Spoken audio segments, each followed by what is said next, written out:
Okay, good morning दोस्तों, welcome to the channel maths concept academy. मेरा नाम रवि, मैं आपके लिए मैथमेटिकल कंटेंट और साथ ही साथ केवीएस की अपडेट लेके आता हूँ। तो हमने एक सीरीज़ स्टार्ट कर रही है साइंस की, और ये साइंस की सीरीज़ जो मैं स्टार्ट कर रहा हूँ ये किस किस के काम आने वाली है। पीआरटी के काम आने वाली है, टीजीटी के काम आने वाली है और पीजीटी के काम आने वाली है, ठीक है ना। अगर इनके पेपर में साइंस आता है तो, और ये आपको भी पता है कि मैं क्या कह रहा हूँ और क्या सच्चाई होती है, ठीक है ना।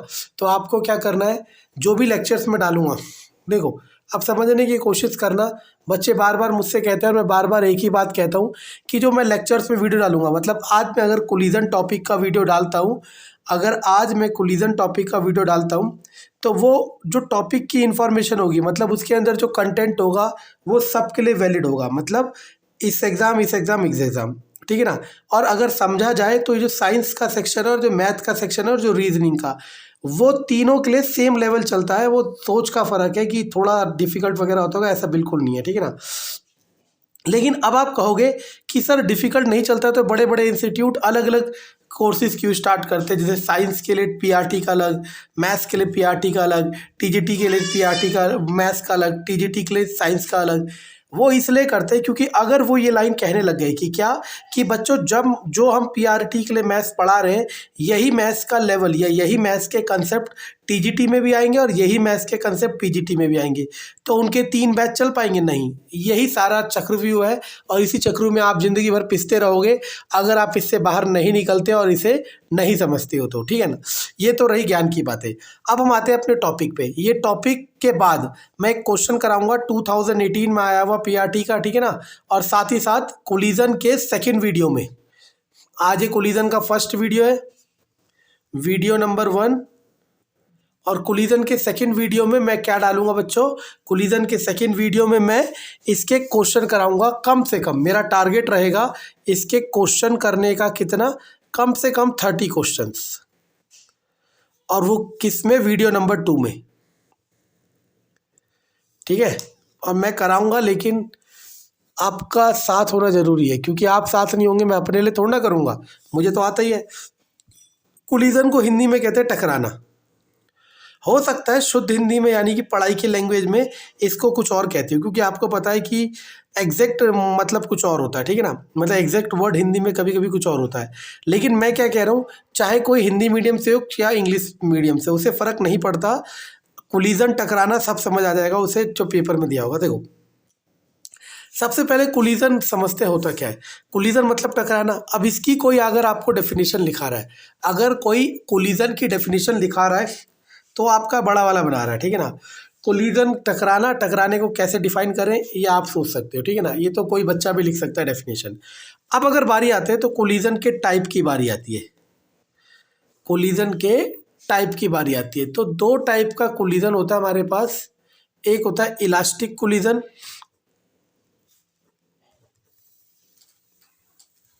एक होता है इन इलास्टिक कोलिजन।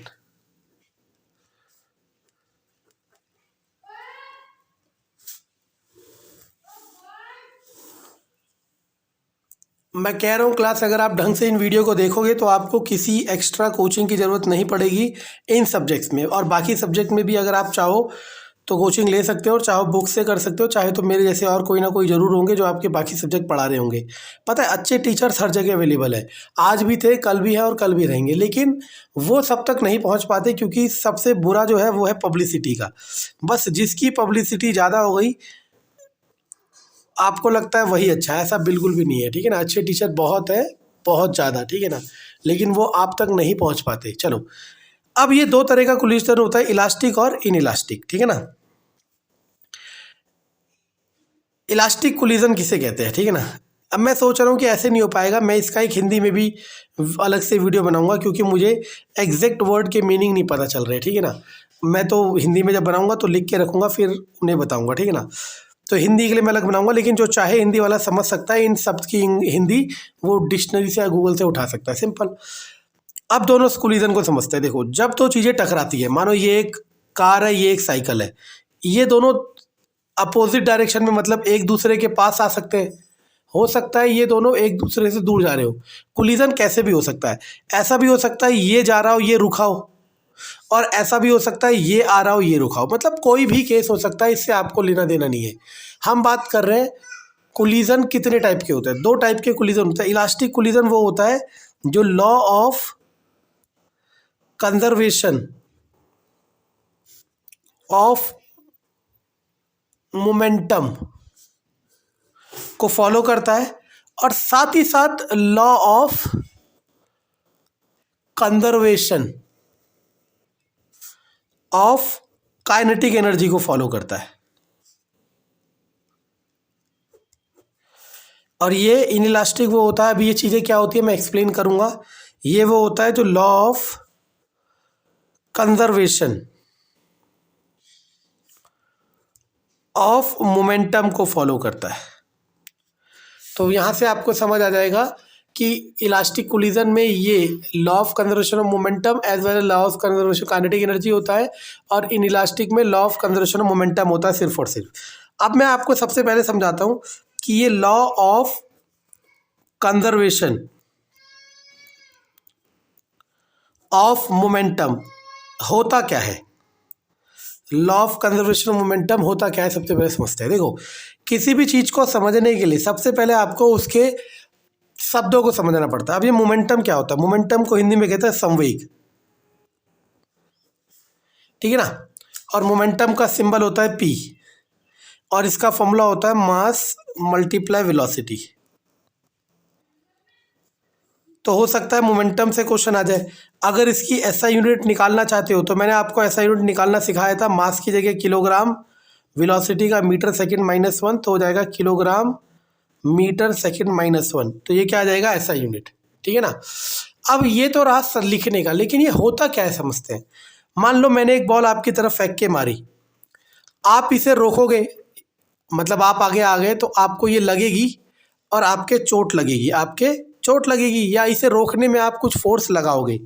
तो दो तरीके से समझ सकते हो कि इसने जितना फोर्स आपको अप्लाई किया या फिर आपने जितना फोर्स लगाया इसे रोकने के लिए, इसे ही हम लोग मोमेंटम कहते हैं। देखो, हर चीज़ के दो मीनिंग होते हैं, एक लिखने वाला और एक समझने वाला।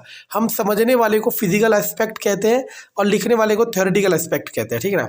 थ्योरेटिकल एस्पेक्ट में तो यही लिखा जाएगा, momentum is defined the product of mass and velocity. संवेग किसी वस्तु के द्रव्यमान तथा वेग का गुणनफल होता है, ये इसकी परिभाषा हो गई। लेकिन समझने वाला वही है, जैसे मान लो एक कार आ रही थी और आप आगे खड़े थे, उस कार ने आपको चोट मारी, तो उस कार ने जब आपको हिट किया तो उसने कुछ ना कुछ फोर्स लगाया होगा आपको, और उस फोर्स को ही क्या कहते हैं? संवेग कहते हैं। समझ आ रहा है मैं क्या कह रहा हूँ? मतलब उसके अंदर जो एनर्जी कंटेंट होता है, जिसको जो लगता है या फिर हम लगाते हैं रोकने के लिए। अब आप कहोगे सर दो लैंग्वेज क्यों कह रहे हो? जैसे मान लो एक टेबल है, अब मैं कहूँ इस टेबल की मजबूती कितनी है, तो आप पता है क्या कह सकते हो? सर इसे तोड़ने में जितना फोर्स लगेगा, मान लो इसे तोड़ने में 50 न्यूटन फोर्स लगा, मतलब 50 न्यूटन फोर्स में ये टेबल टूट गया, तो आप कह सकते हो सर इस टेबल का जो मजबूती है वो कितना है? 50 न्यूटन है। समझ आ रहा है मैं क्या कह रहा हूँ? तो मोमेंटम मैंने बता दिया। अब ये law of conservation of momentum क्या होता है, इसको समझने की कोशिश करता है, ठीक है ना। अब आता है लॉ ऑफ कंजर्वेशन।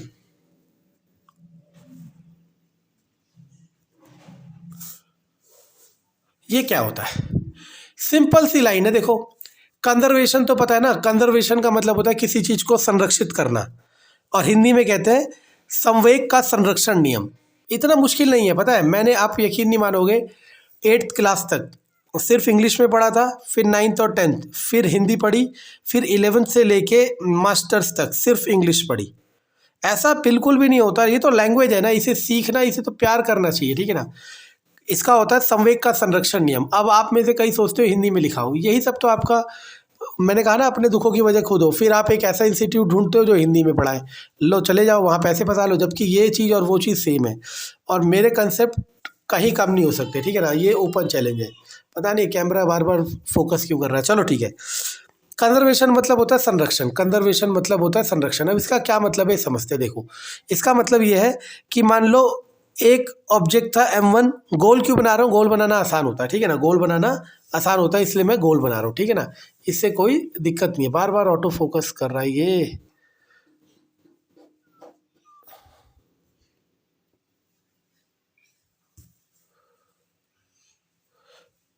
एक ऑब्जेक्ट है M2, दूसरा इसका प्रारंभिक वेग है u1, इसका प्रारंभिक वेग है u2। अब ये दोनों टकरा गए, कार हो सकते हैं, बाइक हो सकता है, कुछ हो सकते हैं। टकराने के बाद m1 का वेग हो गया v1 और m2 का वेग हो गया v2। मैं आपको पहले बता चुका था u होता है प्रारंभिक वेग, v होता है अंतिम वेग, इसलिए m1 के लिए u1 ले लिया, m2 के लिए u2, m1 के लिए v1, m2 के लिए v2। तो law of conservation of momentum ये कहता है बच्चों कि momentum before collision, momentum before collision is always equal to momentum after collision. समझ आया कि टकराने से पहले का मोमेंटम हमेशा बराबर होगा किसके, टकराने के बाद के मोमेंटम के। तो टकराने से पहले का इन दोनों का मोमेंटम कितना होगा बच्चों, m1 u1 plus m2 u2, और टकराने के बाद का क्या हो जाएगा इन दोनों का, m1 v1 plus m2 v2। ठीक है ना।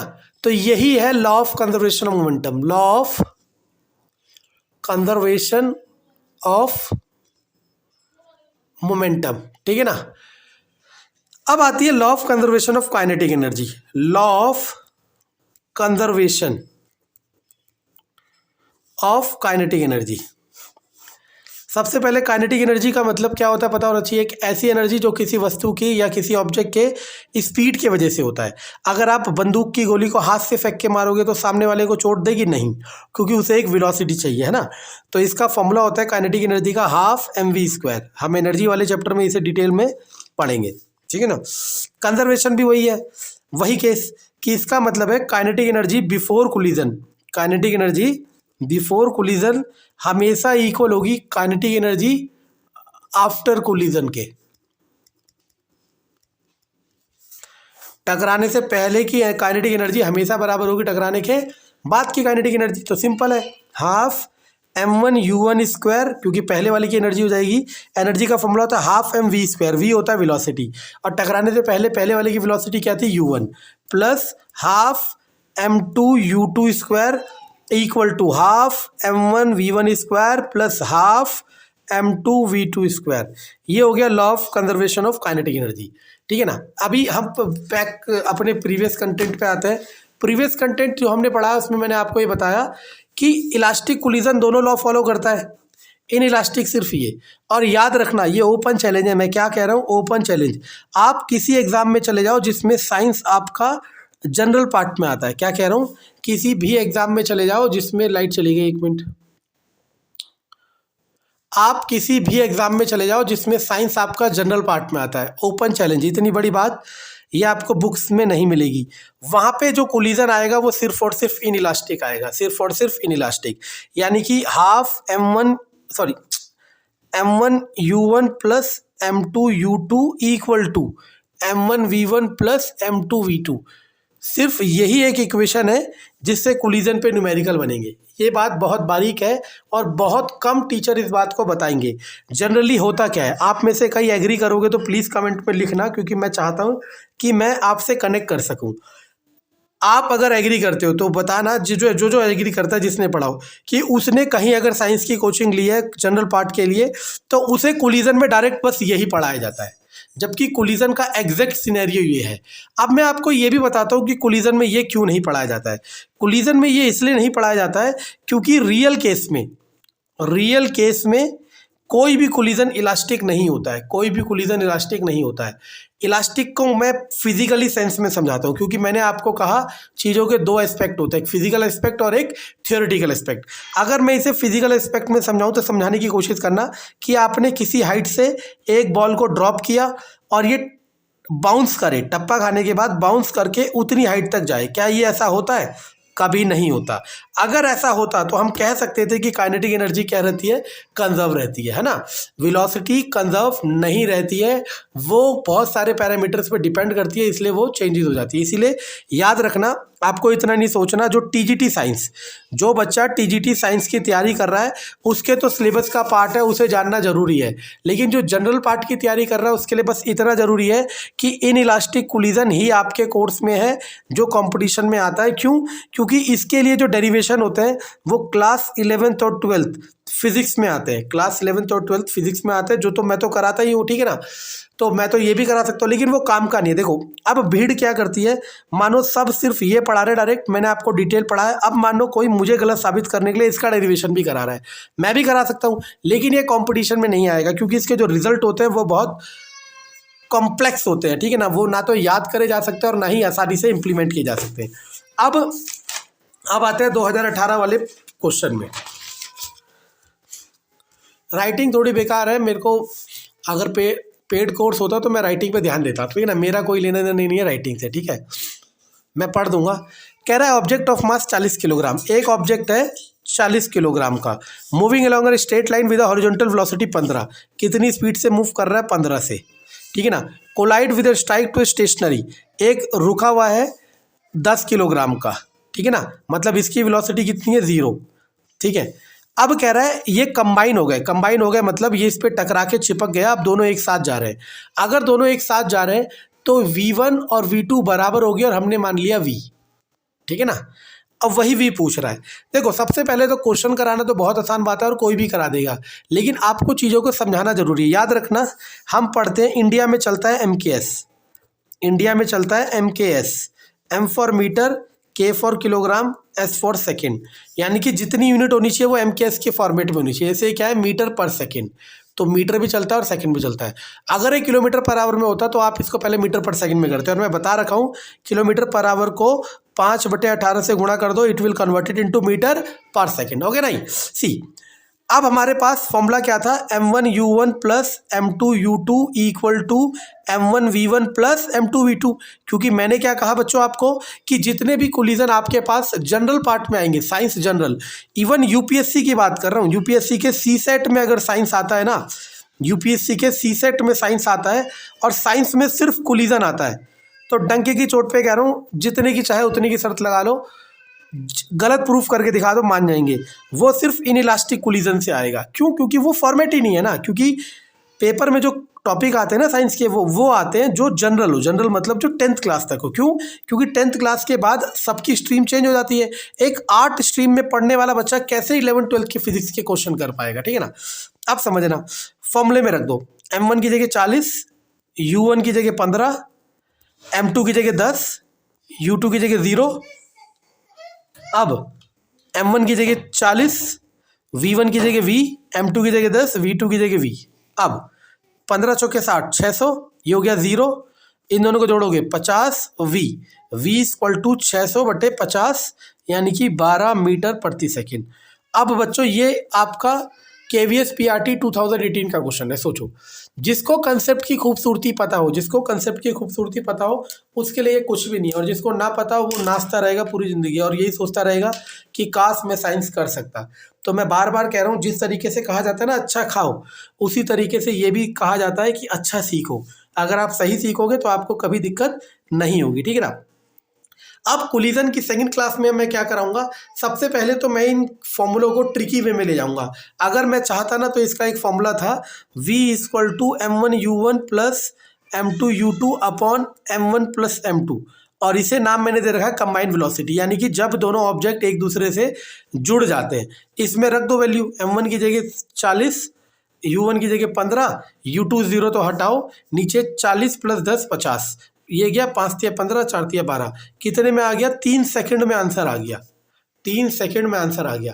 तो अगली क्लास में कोलिजन में मैं क्या करूंगा, ये जो बेसिक फॉर्मूला है, ये जो बेसिक फॉर्मूला है, इससे मैं कुछ केस बनाऊंगा, कुछ केसेस बनाऊंगा, और उन्हीं केसेस में न्यूमेरिकल्स आते हैं। जैसे केस क्या क्या हो सकते हैं, जैसे दोनों ऑब्जेक्ट सेम डायरेक्शन में जा रहे हो, दोनों ऑब्जेक्ट अपोजिट डायरेक्शन में जा रहे हो, एक रुका और एक चल रहा हो, एक चल रहा हो और एक रुका हो, और ये वाला तो अभी हमने कर लिया कि एक चल रहा हो एक रुका हो और दोनों टकराने के बाद एक साथ चल रहे हो, इसे कंबाइंड वेलोसिटी कहते हैं।